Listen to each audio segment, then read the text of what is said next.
Hello, everyone, and welcome to TB Wrestling. Today is another episode of Tell Your Story. Today, I have professional wrestler EJ Sparks. How are you doing today? I'm doing good, boss man. How are you? I'm doing excellent. So, first of all, for those who might not be familiar with you, just tell us about yourself, how you got started wrestling, and a little bit more about your background. Oh, of course. So, hello, everybody out there. I am EJ Sparks. I go by the name Phoenix's favorite son from the Valley of the Sun. And I've been wrestling for about 5 years now. And I got started training a few years ago. I was trained by Triple X Lawrence Tyler and Joe Graves. They're really big names out here on the West Coast. And I got into wrestling when I was a very small child. I can't tell you the first match I ever saw because my dad used to take us to wrestling shows when I was a kid. And it's pretty much been a dream of mine since I was little. And I just found a way to start getting trained, and it's pretty much become my life. So, yeah, I reside here in Tucson, Arizona, but I travel, well, before the pandemic hit, I travel all over the place for wrestling. So, yeah, that's the gist of it. How's everything going with you during the pandemic? How are you keeping yourself afloat in terms of wrestling? I'm sure you've never had this much amount of downtime before in terms of just not being able to do anything wrestling related. Yeah, I mean, it's tough, man. It's really tough. Like I see some of my colleagues like in Vegas or in California, like certain places are opening up their training schools to specific wrestlers so they can just come and get some training in. But unfortunately, I don't have that I don't have that available to me here where I live. So pretty much all I'm doing is I just stay working out at home. I do lots of high interval training, calisthenics, just things to like keep my cardio and keep my stamina up as much as I can. And I still watch wrestling, and I think of ways to better myself in wrestling just mentally, since there's nothing I can really do physically for it right now. So, What's the thing right now that you miss about it most? I know from some of the other people that I've spoken with that they mention they just really miss the adrenaline, but some of the people just miss they feel like their purpose or the thing that they're searching for right now is gone. Is there something right now that you just feel like you're missing right now because you can't do what you love? yeah, it's kind of a lot because wrestling became such a huge part of my life. I don't know, I really just miss the fan interaction mostly. Like whether I'm doing TV or whether I'm doing shows for like a elementary school or something, I miss the fan interaction, like the connection that I felt like I had with my fans personally. Like I feel like I can look at anybody in a crowd and like they feel my emotion and I feel their emotion. And that's the thing I miss the most, just having them there and just hearing them cheer, hearing them boo, and just feeling what they're feeling and having them feel what I'm feeling. I miss that's the biggest part, man. So you mentioned that you've done shows like at elementary schools. What's that like? Because I'm sure as someone who's been loving wrestling since a little kid, that's gotta feel pretty good to give back in that way. Yeah. Yeah, honestly, my very first match was at an elementary school Wow. about 5 years ago, and like I feel like it's the perfect way to start because there's no pressure. Like the kids are all like under 10 years old, and no matter what, they're gonna pop off everything. They're just super excited to see these larger than life people, and it's just so fun to play with the kids and just like you're like their superhero. It's so cool. I don't know how to explain it. Sometimes it's like you wrestle for TV, and it's like you got to make sure that everything's on point, the way you're looking, following cameras, and just everything. But like when it's at elementary school, it's all about fun, just Yeah. having fun and entertaining kids. So you mentioned, and I saw you've done plenty of televised wrestling with Championship Wrestling from Arizona and their subsidiaries. What's it like to do like a episodic television show? What might people not, especially for something that doesn't do like a weekly show, but that records bunches at a time? What might someone not expect about the experience of doing televised wrestling? Um, so would you say speaking like from a fan or from an actual wrestler who's never done television Either, or both? either, or both. Yeah. So it's different. It's really different. It takes a little bit to get used to. And it's funny because TV is like the most stressful thing to film, but it's the most fun thing to film because I hear a lot of indie guys say that they hate TV and they don't want to do TV because there's too many rules and restrictions. But my thought process is this is where we want to be, right? You know, if you get to those bigger stages, this is how it's gonna be. And I guess it's like just being open to new ideas and suggestions, listening to the people that have been there already, and the producers, the cameraman, the referee, everybody has their back because they're all like they're working together to make this product look the best that it can be. So I've seen it overwhelm a few people before, but honestly, it's just you just have to be open-minded. That's the one thing. Like you really got to be open-minded and expect the unexpected when you go there. Yeah. Take me back to your first time when you decided you were going to be a professional wrestler and you wanted to train. Did you have any tough conversations with like family members or friends? I know you said that your dad was kind of the one who got you into it, but did you ever have any tough conversations, or was everyone just uber supportive? So I never had any tough conversations. Basically the way it happened, so I do a lot. I do a lot. In high school, I had dreams of playing in the NBA because basketball is like my favorite sport aside from wrestling. And it didn't quite work out. And I started dancing and took dance seriously, and I wanted to pursue a career in dance. But that is a super hard career to make legit money off of. So one day I was in my room and I was watching the Shawn Michaels documentary, Heartbreak and Triumph.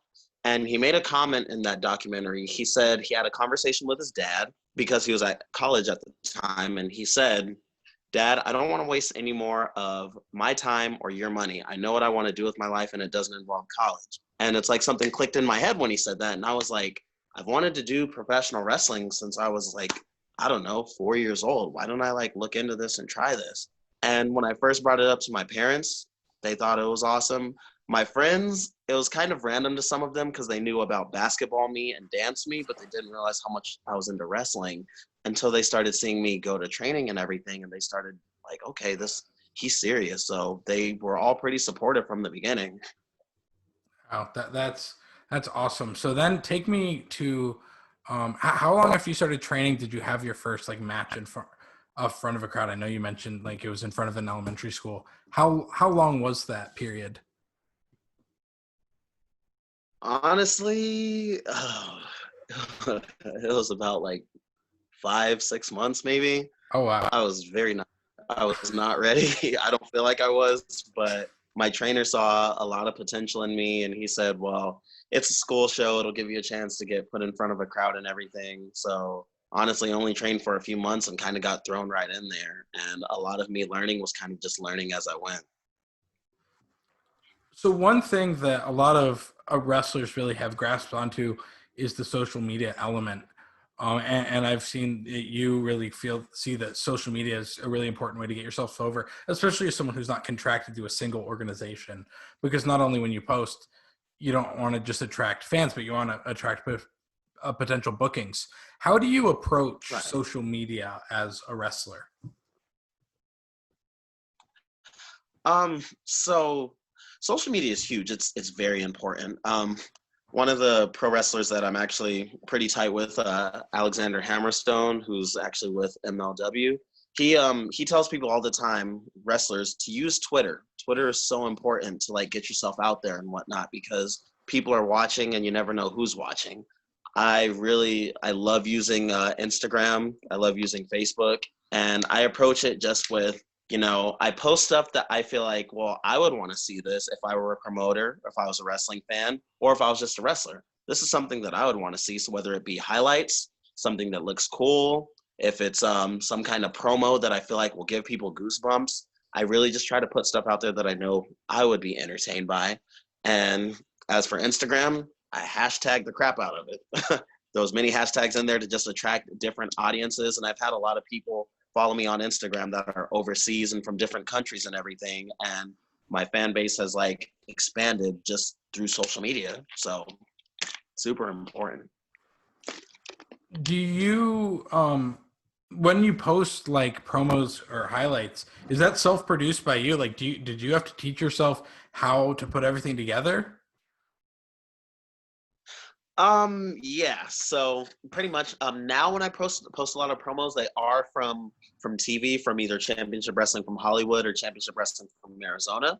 But if I'm shooting a promo for something like at home, outside, or if it's like a training promo, that's all me. It's all produced and edited by me because I've been editing my own like dance videos since I was in high school. And so I've got pretty good with editing videos. So I love to just put promos together and just chop them up and whatnot. So for the most part, it's all me. When so you've won a bevy of championship titles. Just that I've seen you've won the Arizona State title a couple times. What what's it like to win? What was it like to win the title for the first time? And then after that, what's it like to lose the title for the first time? Okay, so I'm actually glad that you asked that because here's the thing. When I would be watching wrestling as a kid and like growing up, I always found it kind of weird when somebody's like, oh, they're a 5-time champion or they're a 3-time champion. And I'm like, well, it's not going to feel as good as the first time. So why do they want it back? Like, that's what I thought, but that is totally false. So the first time I won the Arizona State Championship from Gino Rivera, I held on to it for about 60 seconds because Evan Daniels came in and he cashed in the silver spotlight thing and I lost it. But I ended up winning the belt for the second time 2 months later. And that time it was the greatest feeling ever because my family got in the ring, the wrestlers came out and celebrated with me. And it felt like I could exhale because I'd been chasing that championship for the entire year and it culminated with me finally winning it. And then even when I won it for a third time last year against Johnny Jeter, that time felt great too because I didn't know if I was ever going to get a chance to get it back. And I put myself in that position where I could win it again. So it's like every time you win it, it feels just a little bit sweeter than the last time, honestly. So it's really it's just it feels good. It really does. Cause especially sorry, I'm rambling here. Totally fine. But I was told a couple years prior, there were whispers in the locker room saying that I was a really good athlete, but I wasn't ready for TV yet, and I'd never do well on TV. And fast forward a year and a half later, I'm the face of the TV company. So, kind of shush your critics and just feels good, man. Feels good. I know for a lot of people, especially people who have athletic background, they're like, "Oh yeah, the wrestling part's going to be easy for me, but the promos, what's daunting." And it seems like promos are something that isn't really something you would do outside of wrestling. Maybe like if you did like improvisational theater, but how do you practice being so quick on your feet and getting a crowd to engage? Oh, that's a great question also. Like different wrestlers have different techniques and how they do it. Like a lot of wrestlers, they'll tell you straight up that they practice in the mirror for hours. Like they'll just cut a promo in the mirror. And when I first started training, I started writing down promos. Like I worked at McDonald's when I started training. So like on the back of receipts, I'd like write down promos of things that sound cool and whatnot. But anytime I wrote something down, it wouldn't quite come out right. And again, from being a dancer, we have over like 90 something videos on YouTube. And we usually would record an intro where we're talking to the camera. And so I was always used to talking to a camera and trying to connect with an audience and whatnot. And even for a while when I was doing TV, they would write a script for me and it never came out natural. And they finally trusted me to just talk on my own. And so, like, it literally just comes natural to some people. And the people that I watch Ric Flair, I watch John Cena, and I watch The Rock because I think those are the three greatest talkers in the world, like ever. And I just watch them. I watch how they connect with the crowd, how they look, their body language, and just I don't know, being quick witted just comes natural to some people, and you just gotta always gotta be thinking. So I can tell from talking to you that you just as a person, you're a natural baby face.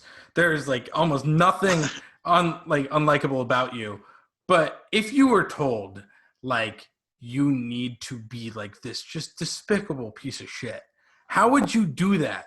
Especially being someone who's just like comes across as just a genuinely good person.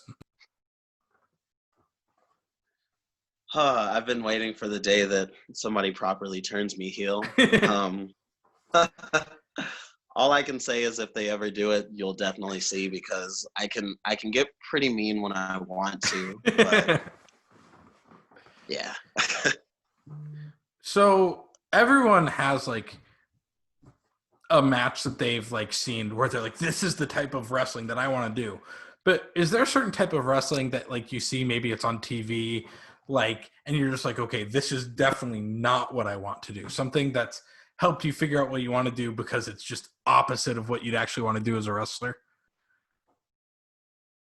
Yeah, yeah, actually.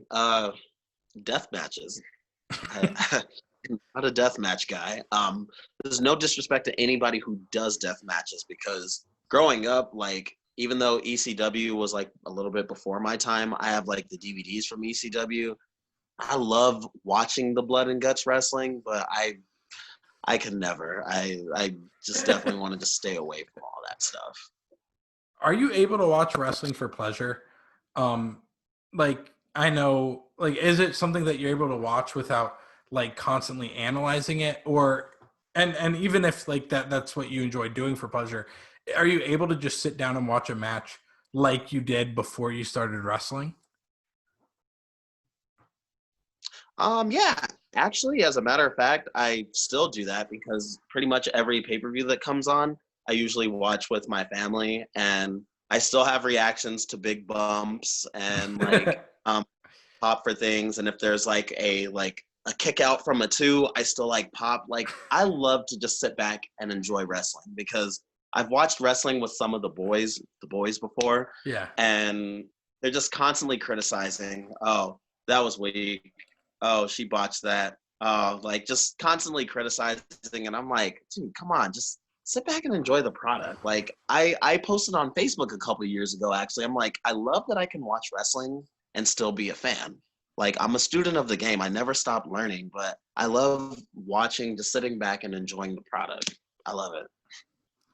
Do you have besides pro wrestling, is there any other form of like media that you enjoy because it has aspects like wrestling? Like I know other people I've talked to really enjoy things like Star Wars or like Dragon Ball Z, stuff like that, that like has elements of the show of is there something like that that you really feel like, oh, there's so much wrestling in this, and even though it's not wrestling?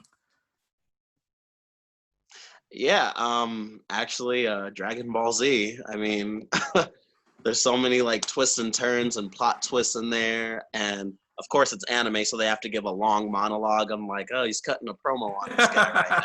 Like, so there's a lot of that in that show, and that's like my favorite show of all time. So there you go. What so have you ever had like a moment where you're just like, I'm not sure if I want to do this anymore? And if so, like, how did you get yourself out of that? Or if not, like, just what do you do to just keep yourself like entertained by doing something that's probably very taxing on your body all the time? Yeah, that's also a good question. Because I get people asking me all the time, like they're like, "Hey, I'm gonna start training, so word of advice." And the first thing I tell them is, this career isn't for everybody. This lifestyle, like, it's something that you truly have to have a love for if you legit want to pursue it. And I say that because it was in like 2016. At this point, I was like a year and a half in the business. I was wrestling this guy who has tons of experience, but just super stiff and just not a good worker, honestly. Nice guy, but not a good worker. And like he ended up hurting my back and hurting my neck from just being too stiff. And I went to the locker room and they gave me my pay, and the pay was crap for that particular show. And I had a moment of, why am I doing this to myself? I'm literally punishing my body, shortening my life, and I'm barely making anything doing it. Like, why am I doing this? And sometimes you do have those moments. Like it happens with anything. I feel like whatever you're passionate about, you start feeling like, why do I even continue? And then, something just hits you like, this is what I wanted to do my whole life. And I'm like, I'm too stubborn to not succeed. So I'm going to succeed just because I want to do it. So everybody has their different ways of motivation, but that's mine. I really want to do something. I set my mind to it. I'm going to do it, and nobody's going to tell me not. The independent wrestling scene is absolutely fascinating to me just because you're not tied down.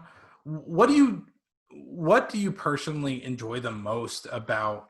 I know there's so many complaints about independent wrestling just because of the pay and the conditions, but what is so amazing about independent wrestling in terms of wrestlers? I'm sure there's some things that you wouldn't get if you ever went to a bigger company. So there are a few things. Like I mentioned how I miss the fans earlier. It's like how close you can be to fans, because I know with certain places that you're contracted to, there's certain things that you can't post, certain things you can't talk about, and there's certain things that you're not allowed to respond to. However, when you're an independent contractor, independent wrestler, you can pretty much respond to what you want. You can post about what you want. You can promote yourself however you want, and you don't have to get permission. And one of the best things is, because I travel to so many different cities, is you open up your fan base to like a whole bunch of different groups of people that have never seen you or heard of you before. And it's just nice to just have that freedom to be able to do whatever it is that you want to do to get over. Like, of course, I'm sure that you've heard wrestlers that are contracted to some of the bigger companies have gotten in trouble for tweeting something or trying to get themselves over without getting permission, stuff Yeah. like that. But being an indie guy, you can pretty much do what you want. Do you have aspirations? Like, say everything that you want in life goes perfectly to plan. Do you want to end up in one of like the big promotions like WWE, AEW, Ring of Honor, Impact, or do you want to keep yourself in the independent scene and just keep growing yourself through there? That's also a good question, because I want to say, of course, I want to be contracted. Like, my entire dream is to make a living off of professional wrestling. So there are plenty of guys that are able to make a comfortable living off of indie wrestling. But I feel like that's because they've made their names bigger in like certain companies and whatnot. So my dream is to get signed within the next couple of years. And I'm not really picky where, and it's not even about the money. It's just about where I feel like I'd be more comfortable and where I'd fit in more. But the whole thing is, I just want to make a solid living off of professional wrestling. So wherever that path takes me, that's what I want to do. Not to try to alienate you from any of the specific companies, but from the wrestling that there is right now, what's the wrestling show that's on right now? And it can even be like a smaller one that you see, okay, this is the wrestling that I would have freaking loved just as a kid, that you see and you're like, oh, younger me would have just eaten this all up. Oh, that's really You can hard to answer with say. multiple. It's okay to choose multiple. Okay.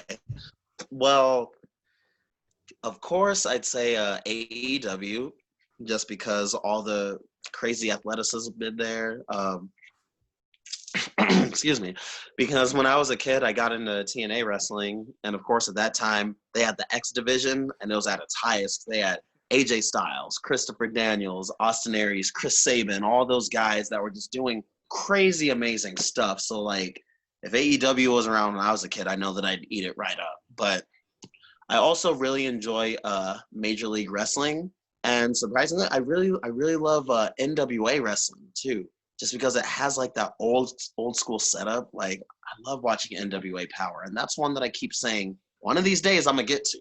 One of these days. So So it's right hard to say, now, man. There's multiple. yeah, right now in the world, I'm sure as everyone's aware, things are shit. The world has basically stopped. But also, right now, people are finally starting to notice just what's going on with the injustices, with racial tension, sexual harassment, and some of that has really started to come up as a topic in professional wrestling. I know you haven't gotten the chance to be in a locker room since all this has started, but what do you think the general the general thought on everything going on is right now in the locker rooms? It's really hard to say, honestly. Because everybody has like different views on things. I usually try not to like post, or I try to stay away from like the political stuff and like everything going on, because there's so many people that have lost so many friends, and there's people that are always butting heads over everything that's going on in the world. And so I do have my views on things, but I do kind of keep them to myself a little bit. Mhm. But as for Phil's in the locker room, I'm really not sure. It's hard to say, honestly. Say no matter how much time's left, say it's 6 months, 2 months, whatever. It's your first time back in a show. What do you think the feeling's going to be like in the locker room when everyone's back together? When you guys are able to be back to what? Uh I think it's gonna be like, it's like kind of like the first day of school after summer vacation. Like you haven't seen all your friends in a while, so everyone's getting together. Everybody's happy to see each other, and yeah, I really think it's going to be nothing but good vibes. I mean, not every locker room is a good locker room, but I feel like once everyone returns and gets back, like, because we're all in the same boat. We all miss this freaking art, this lifestyle. So once we get back, I just feel like it's going to be positivity. Everyone's like, let's put on a great show and let's just have fun. That's what I'm hoping. Um, what do you think fans right now can do to support, especially independent wrestlers, right now during this time? So the fans have been great for the most part. What they can really do, I know a lot of wrestlers are like selling T-shirts and whatnot, like via like wrestling tees and just all kinds of different sites that they're selling their tees on. So buying merchandise still, but even just the little stuff like sharing stuff that we're posting. Like when I get people to share my promos or my pictures or anything like that, like it makes me so happy, because even if they don't get a lot of likes on their share, they took their time out of their day to just give it a share so people on their side can see what I'm doing. So it's like free promotion, free publicity. So sharing stuff, you know? Yeah, sharing definitely goes a long way. Final question I have for you. It's a cheesy question, but I'm gonna ask it anyway. What's the best piece of advice that you've been given that applies to professional wrestling? It doesn't have to be given to like during professional wrestling, but something that like is like your mantra. Ooh, that's a good one. I've got a lot of good advice. Am I allowed to say the names of the people who gave me the Yeah, advice? totally, totally. Okay. So so there's two pieces of advice. One is from my mentor, Jay Garland. He told me, just be careful, be cautious, and keep your nose clean. And what he meant by that is, he's also African American, and he said sometimes there is racial tension or drama that does go on in certain companies and locker rooms and whatnot.